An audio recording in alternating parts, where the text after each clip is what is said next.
Next studio आपको लिए चलते हैं। हमारी सहयोगी साक्षी इस वक्त हमारे साथ मौजूद हैं, बताएंगी कि छत्तीसगढ़ और मध्य प्रदेश में किन किन सीटों पर चुनाव होना है। सबसे पहले बात छत्तीसगढ़ की होगी, किन सीटों पर चुनाव और कौन कौन से यहां से प्रत्याशी मैदान में हैं। ओवर टू यू साक्षी। बिल्कुल, बहुत धन्यवाद जया।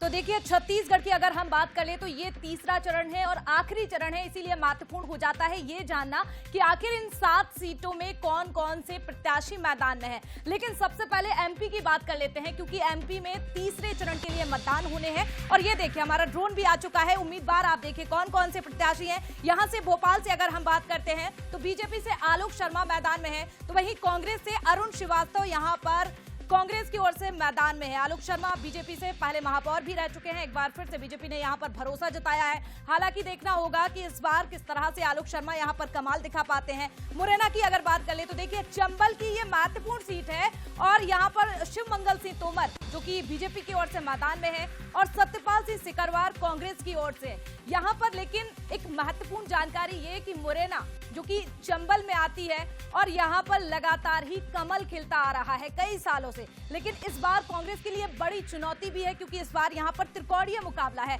और इसी के साथ भिंड की अगर बात कर लेते हैं तो 1996 से लगातार बीजेपी का कब्जा है, लगातार यहां पर कमल खिल रहा है। प्रत्याशियों पर नजर डाले तो संध्या राय देखिए, महिला प्रत्याशी यहां पर मैदान में है, मौजूदा सांसद है। उनके साथ कांग्रेस से फूल सिंह बरैया जो कि दलित चेहरा है और उनकी अपने क्षेत्र में पकड़ भी अच्छी है। तो ऐसे में ये मुकाबला भी दिलचस्प हो जाता है, क्योंकि चंबल और यहां से अगर गुना की बात कर ले तो देखिए, सबसे महत्वपूर्ण सीट ज्योतिरादित्य सिंधिया यहां से मैदान में है। उनके साथ टक्कर देने के लिए कांग्रेस ने राव यादवेंद्र सिंह पर दांव लगाया है। ये सीट भी महत्वपूर्ण हो जाती है, क्योंकि सिंधिया यहां पर न केवल ज्योतिरादित्य सिंधिया ने प्रचार प्रसार किया, उनकी पत्नी भी नजर आई, उनके बेटे ने भी प्रचार किया। और विदिशा को लेकर भी हमारा ड्रोन आ चुका है जानकारी लेकर। देखिए, शिवराज सिंह चौहान यहां से बीजेपी की ओर से मैदान में है, उनके सामने कांग्रेस ने प्रताप भानु शर्मा को मैदान में उतारा है।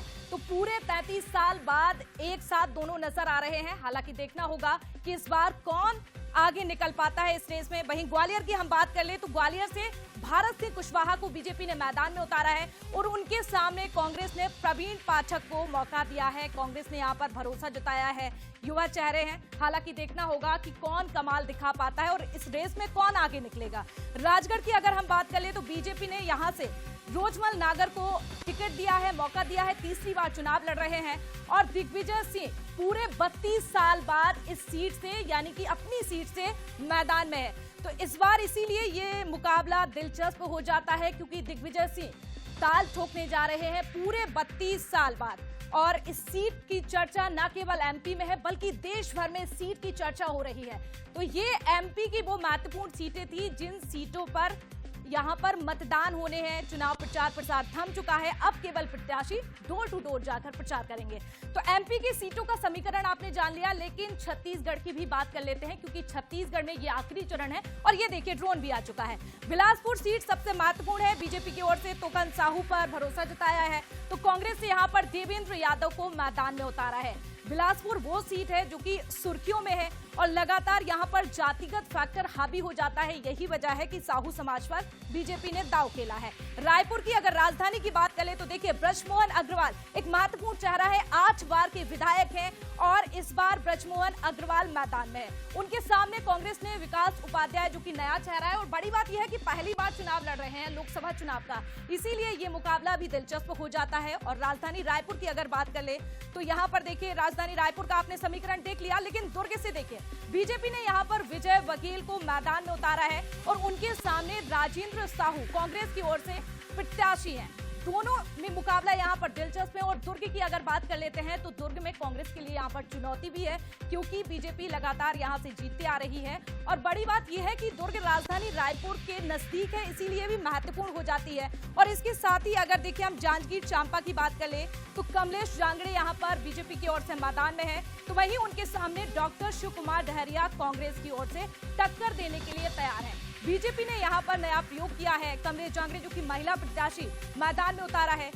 ये वो महत्वपूर्ण सीटें हैं जिनको लेकर लगातार हम चर्चा कर रहे हैं। छत्तीसगढ़ में 4 सीटों पर मतदान हो चुके हैं। पहले बस्तर सीट पर हुआ, उसके बाद 3 सीटों पर हुआ और अब 7 सीटों पर, यानी कि आखिरी चरण है। तो ये जया हम ड्रोन से पूरी तैयारी के साथ दर्शकों को जानकारी दी है, क्या समीकरण कैसे रहे, कौन कौन प्रत्याशी मैदान में। Over to you Jaya.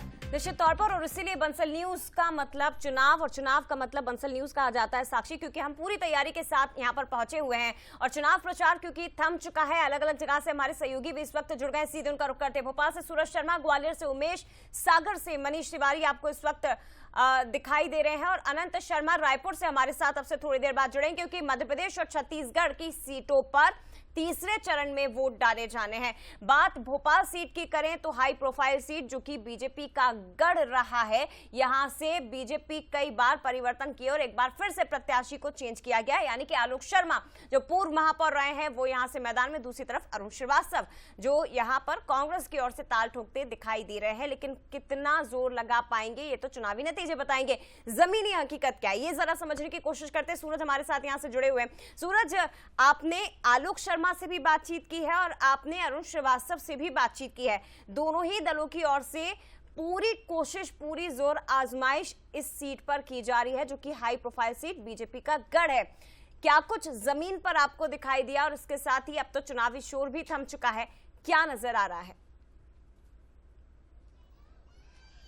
देखिए, बिल्कुल चुनावी शोर जरूर थम गया, लेकिन डोर टू डोर जाकर प्रत्याशी जो है प्रचार करेंगे। और यदि भोपाल लोकसभा सीट की बात करें तो दोनों प्रत्याशी लगातार जोर आजमाइश कर रहे हैं, लेकिन भोपाल सीट का जो गढ़ है वो खासतौर से हम बता दें दर्शकों को कि ये बीजेपी का गढ़ मानी जाती है।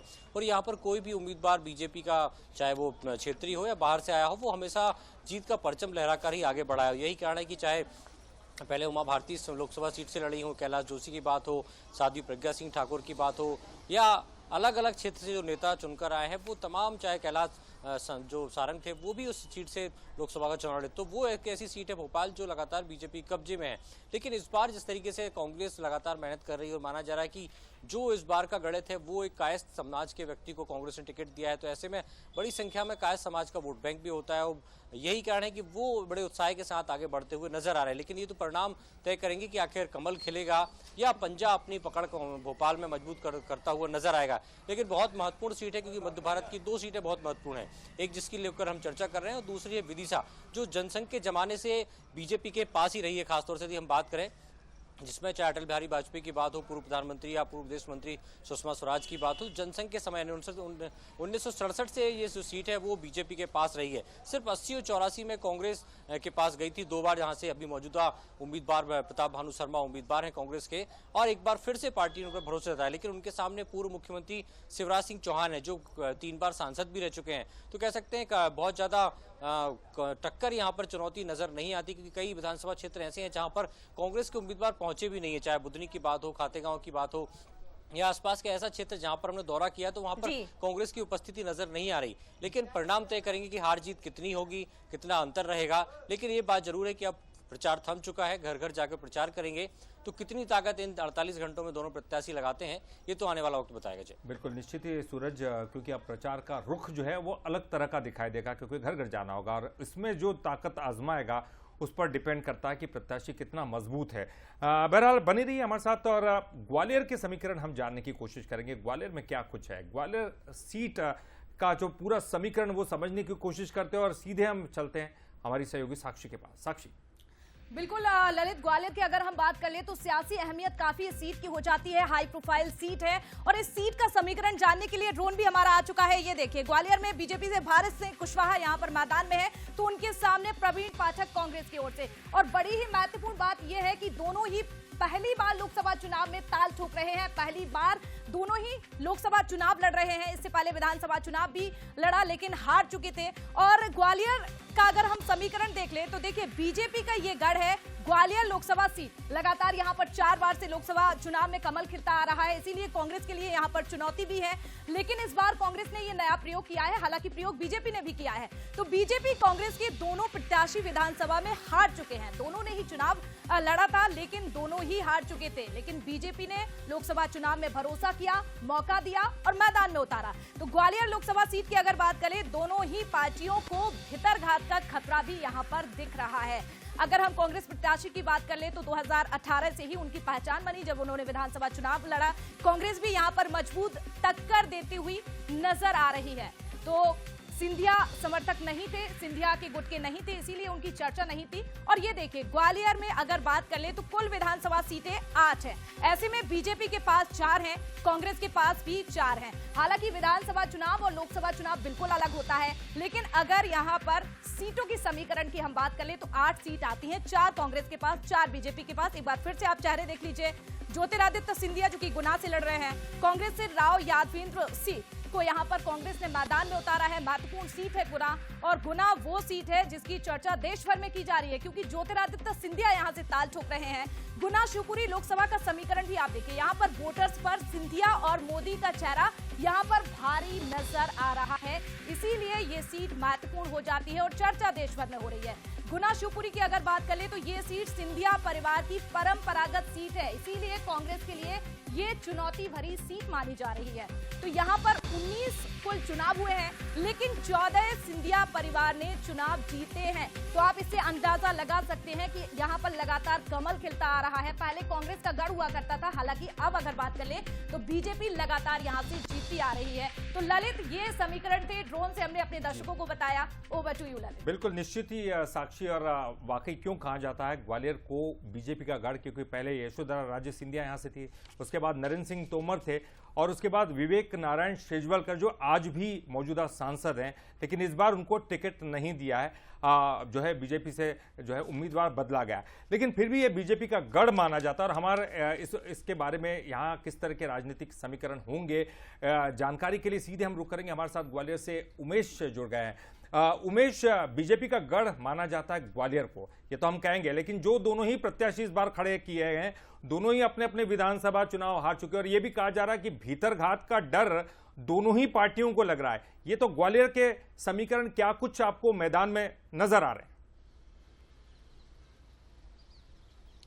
हाँ देखिए, बिल्कुल ललित, मैं आपको बता दूं, जिस तरह से अब चुनावी जो है शोरगुल है वो थम चुका है, और 7 मई को यहाँ मतदान होना है। और उससे पहले हमने देखा कि ग्वालियर चंबल में लगातार, चाहे कांग्रेस की बात की जाए या बीजेपी की बात की जाए, तमाम जो बड़े लीडर हैं उन्होंने यहाँ पर डेरा डाला था। और तमाम जो रोड शो हैं, अगर मुख्यमंत्री की बात की जाए और बीडी शर्मा की बात की जाए, तमाम जो बीजेपी के जो बड़े लीडर हैं वो लगातार यहाँ पर जनसंपर्क और रोड शो करते हुए नजर आए। इसके साथ ही अगर कांग्रेस की बात की जाए तो प्रदेश अध्यक्ष जीतू पटवारी के साथ तमाम जो कांग्रेस के जो नेता हैं वो भी यहाँ पहुंचे थे, और लगातार रोड शो और जनसंपर्क के जो है माध्यम से कांग्रेस के लिए वोट मांगे थे। लेकिन मैं आपको बता दूं, जिस तरह से आपने कहा कि ग्वालियर के जो समीकरण है वो अगर मैं आपको बता दूं, बीजेपी की लगातार परंपरागत सीट है, यहाँ से लगातार बीजेपी जीतती आ रही है। नरेंद्र सिंह तोमर की बात की जाए या विवेक सेजवलकर जो मौजूदा सांसद है उनकी बात की जाए, जयवान पवैया की बात की जाए, लगातार जो है बीजेपी का गढ़ माना जाता है, सिंधिया का गढ़ माना जाता है। लेकिन अब चूंकि सिंधिया बीजेपी में शामिल हो गए,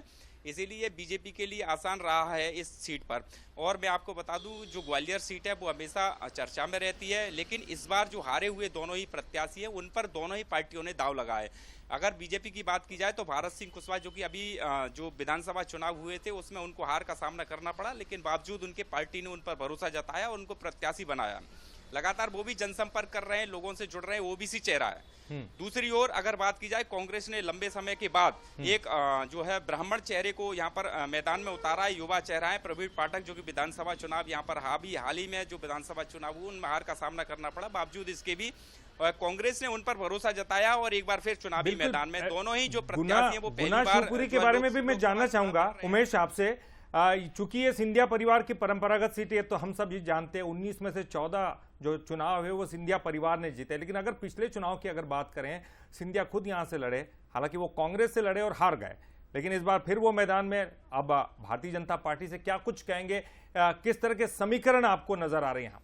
और उमेश, एक और क्वेश्चन इसमें रहेगा, क्योंकि अगर इसकी बात की जा रही है गुना की या ग्वालियर की, तो ये केवल एक सीट नहीं है बल्कि पूरे ग्वालियर चंबल संभाग में इसका असर दिखाई देता है, इसकी राजनीति का प्रभाव दिखाई देता है। तो मुरैना की भी बात करिएगा और भिंड की भी बात करिएगा, इसमें क्या कुछ जमीन पर आपने टटोला है अभी तक? हाँ, देखिए बिल्कुल जिस तरह से इसमें जो आपने बात की कि ग्वालियर लोकसभा में जो 4 सीटें हैं वो सबसे महत्वपूर्ण सीटें मानी जा रही हैं और यही वजह है कि कांग्रेस और बीजेपी दोनों ही दलों की नज़र इस पर है। अब जिस तरह से अगर बात की जाए कि सबसे हाई प्रोफाइल मध्य प्रदेश की जो सीट है वो गुना सीट है और इस पर सबकी नज़र है। नज़र इसीलिए क्योंकि ज्योतिरादित्य सिंधिया बीजेपी में शामिल हो गए हैं और इस बार ज्योतिरादित्य सिंधिया बीजेपी से टिकट है और बीजेपी से चुनाव लड़ रहे हैं, क्योंकि 2019 में जिस तरह से हार हुई थी ज्योतिरादित्य सिंधिया की, इस बार वो दोहराई नहीं जाए इसके लिए उनका पूरा परिवार चुनावी मैदान में है। अगर उनके बेटे की बात की जाए, उनकी पत्नी की बात की जाए, पूरा जो है सिंधिया परिवार इस समय जो बीजेपी के लिए कैंपेन कर रहा है, लगातार लोगों के बीच में जा रहा है, उनकी समस्याएं उनको भी सुन रहा है। तो कहीं ना कहीं जो बीजेपी को यहाँ से रिस्पॉन्स अच्छा मिल रहा है, लेकिन बावजूद इसके भी कोई भी गलती सिंधिया परिवार नहीं करना चाहता है, दोहराना नहीं चाहता है। यही वजह है कि लोगों के बीच में है, क्योंकि भितरघात का सबसे बड़ा यहाँ पर यादव जो वोटर हैं उनकी संख्या काफी ज्यादा है और जो कांग्रेस के प्रत्याशी है यादवेंद्र सिंह वो भी कांग्रेस से आते हैं। यही वजह है कि इस बार भितरघात का जो खतरा है वो सिंधिया परिवार पर लगातार है, बीजेपी को भितरघात का खतरा है। तौर पर लेकिन यहाँ पर दोनों ही राजनीतिक दलों की ओर से उमेश अपनी पूरी एड़ी चोटी का जोर आप ये कहिए कि लगाया गया है, क्योंकि ग्वालियर चंबल संभाग में कभी कांग्रेस को सपोर्ट मिला तो कभी बीजेपी को सपोर्ट मिला। इस बार काफी उम्मीदें मुरैना सीट से कांग्रेस लगाए हुए है और ग्वालियर चंबल संभाग में इस बार कांटे की टक्कर भी कुछ सीटों पर दिखाई दे रही है।